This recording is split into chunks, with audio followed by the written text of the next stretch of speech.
Hello guys, hello. So we have evidently a Lynx 1 board here, Atari Lynx 1. And basically what I've done, again, this was from my spares box, which I've got from my mate Matt. Basically it needed new capacitors, so I think there was a couple of factory ones on there, but I've just added capacitors to where I couldn't see them, following the Atari Gamers capacitor guide on their website. Atari Gamer is really good for your Atari needs, basically, especially with regards to the Lynx. Quickly added in a new Zener diode and a MOSFET, top left corner. I transplanted some RAM, which I've got a broken Lynx board on my wall, and I spotted the RAM on there. I was like, oh, let's see if that works. So we're gonna do the dead or alive test, because obviously there's no Lynx.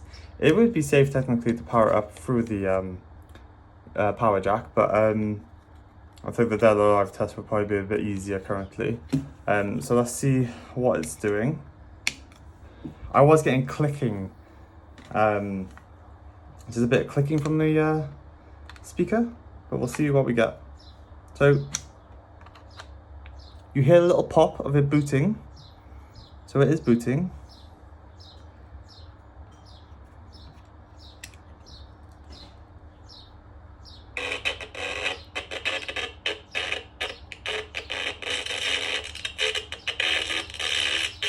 That is audio.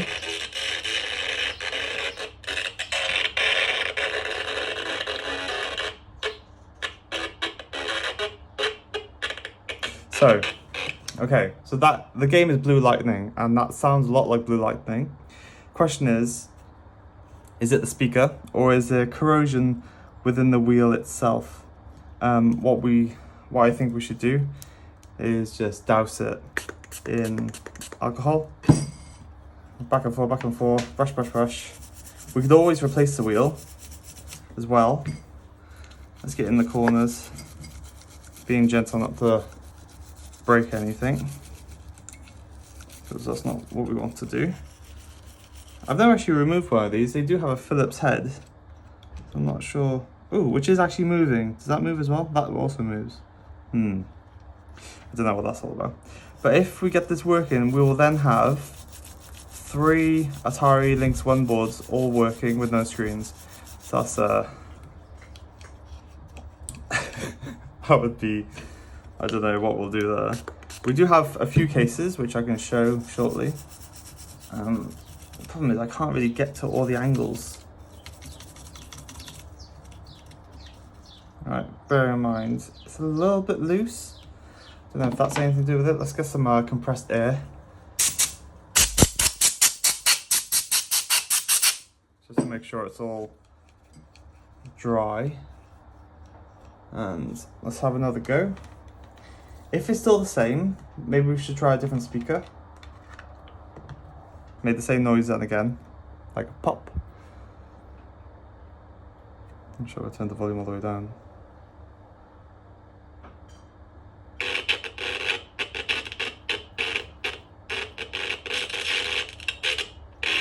Oh, that's a contrast, isn't it? Stupid me.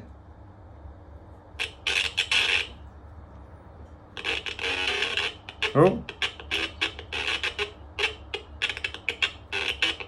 Okay. Let's try that again, but with actually cleaning the volume wheel instead of the contrast wheel.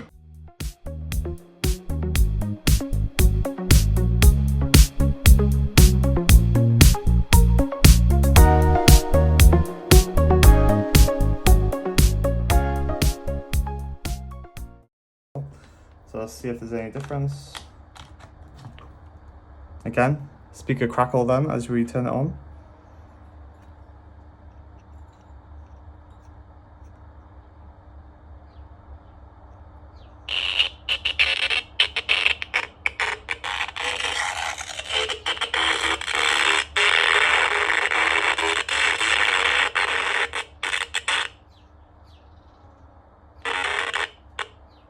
It could be the wheel. Let's try some headphones quickly. Right, I found the headphones, guys. Let's try to get electrocuted. Right, same for the headphones.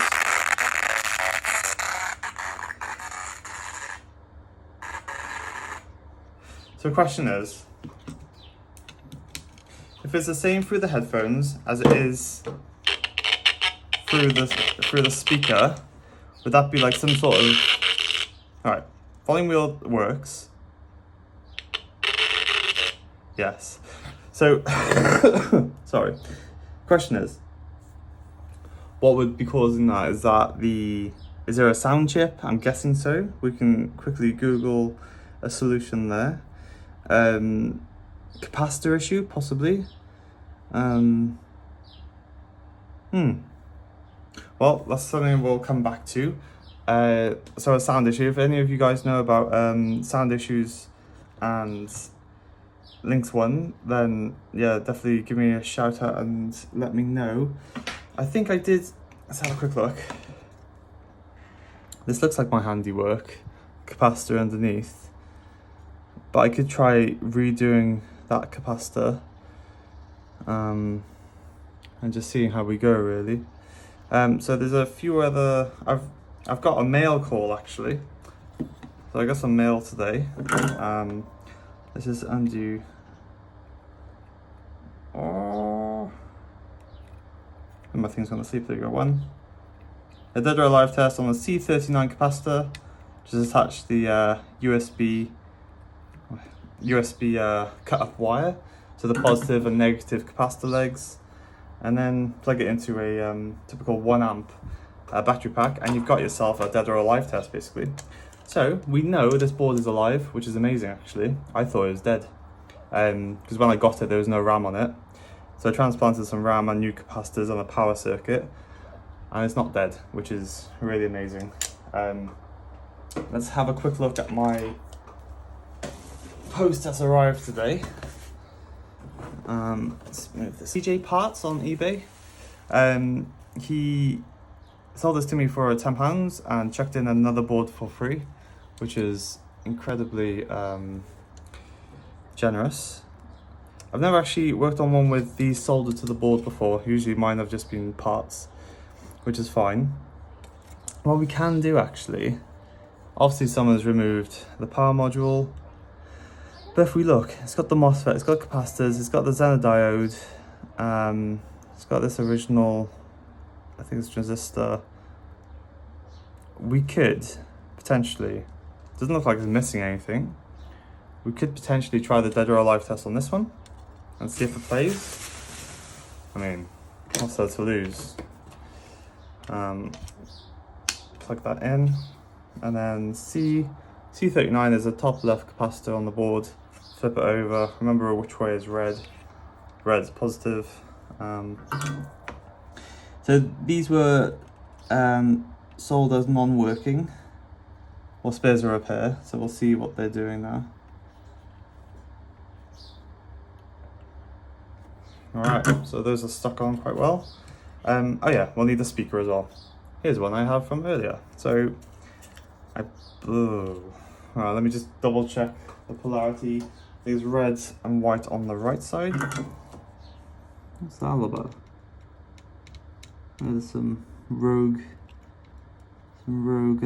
solder there. Let's make sure these aren't touching now. So you don't know what other people have been doing with this either.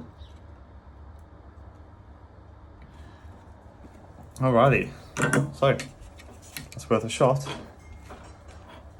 Let's see what it's doing. Oh my god, it clicked. Is there sound? If there is, I'm laughing.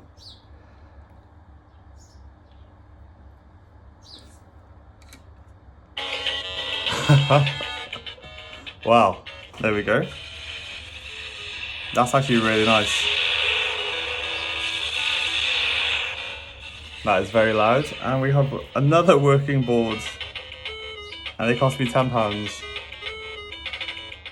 Alright guys, so that's pretty epic. I'll probably have to start labeling which ones work, really. So I'll need to change the MOSFET and the Zener diode for sure. As that is what we do with Lynxes. Alright, let's turn that off. So that has passed the test there. Let me just stick a label on it. Right, let's wrap this one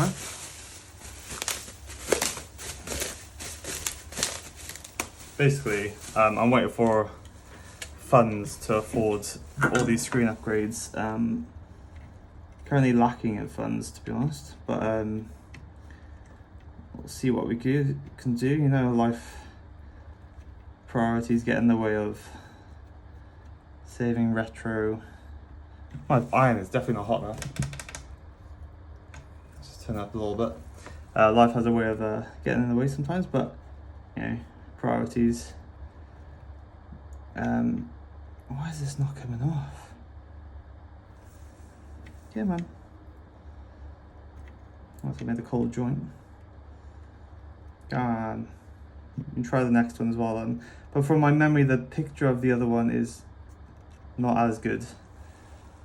Yeah, these aren't very nice joints. Oh, there we go. They cleaned up quite nice there. Alright, so let's wrap this one up. And I'll just label it as working.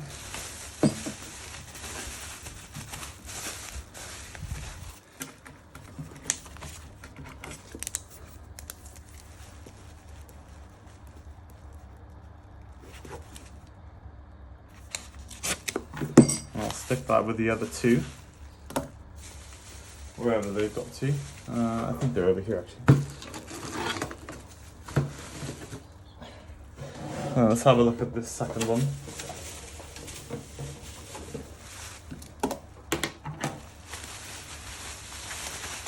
Again, really nicely packaged. This one missing the heat shield, which is fine. Haha, right, so let's look at this one.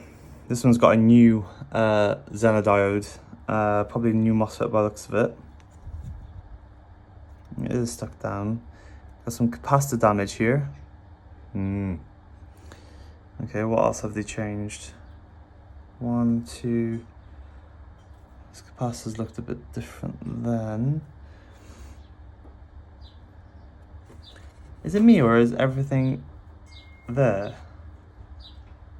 I can't. Capacitor underneath? Yeah, the capacitor, the little hidden one underneath the cart slot is there. I can't see anything missing currently. I mean, we've got nothing to lose. We can see if it boots up. Let me just see if I got a spare speaker a second. Okay, install this off the the other one. Let's just whack this speaker on, and then we'll do the Dead or Alive test with this one. That's let's have a look. What's the speaker doing? That trace. That trace looks a bit funny, doesn't it, on the right hand side for the speaker? I've never seen it exposed like that before. Okay, well, let's just see if we'll stick to it. I'm pretty sure these are leaded.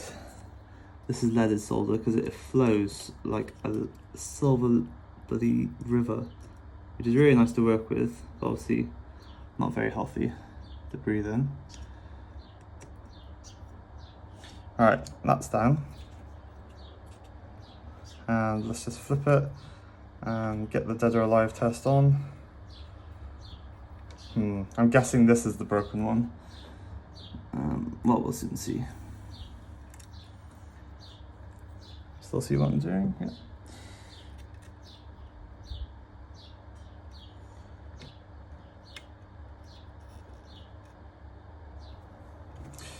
Alright, that's on.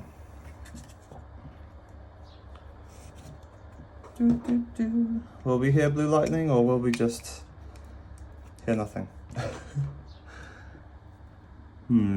Let's have a look.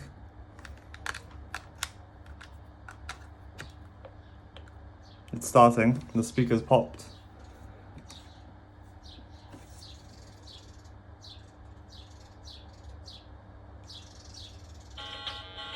Good God. So I have 2 working Lynx 1 boards for £10.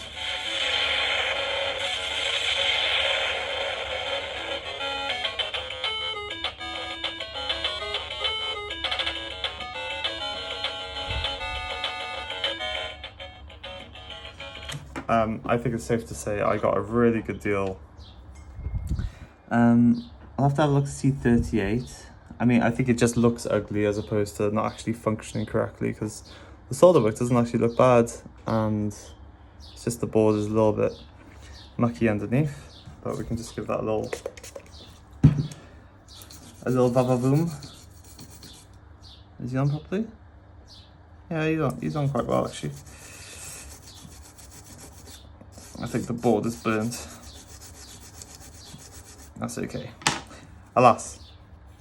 So we have another board which is working. So we have 4 boards now that are working. That's pretty cool. What I will do though, I'll take off this speaker because we're out of spare speakers now, and I need this for any other magical boards I may get. I don't like that trace. It's a bit dodgy, but obviously the work that was done, whoever did it correctly, and maybe they just didn't have time anymore to upgrade the screen. But it's funny that they're both missing the power modules, so that usually means someone's looking to do a screen upgrade. Maybe they got fed up of trying to look for shells, because they are quite hard to find. Buttons and shells for a Lynx is like gold dust, and that is something I'll lead on to. Let me just package this one back up and label this as working also. Can't believe how much luck we've had with that.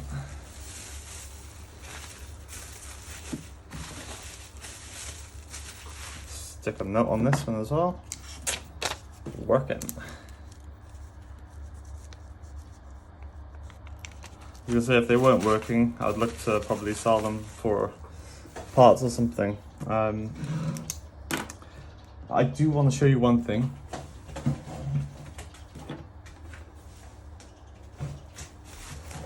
This was bought off the same seller. I think it is CJ Parts.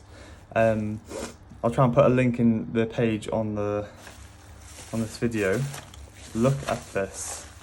Obviously this is a Lynx 1 shell, but don't mind the screen. But look at this. Look at that. To find a Lynx in such condition, unless I'm being stupid and it's been repainted, it is a thing. Revision 1. That is a thing of art. Obviously needs a new screen protector. It's got a big scratch on there, but that is. This came also with the card cover slot, which is again amazing condition, and all the buttons inside. These are thick. These things are so hard to find, and yeah, even the battery cover has got the original sponge, which usually goes sticky and nasty. It's missing the stickers, but that is such rare condition to find. It'll be well looked after. I'll keep it wrapped up until we find a suitable board for it. And yeah, so hopefully in the near future we do have funds to upgrade at least one of those boards to. I'll probably do the Retro 6 clean screen, and get that working and get out there for people to enjoy, really. That's it for now, guys. Hope you've enjoyed watching. Catch you at the next one.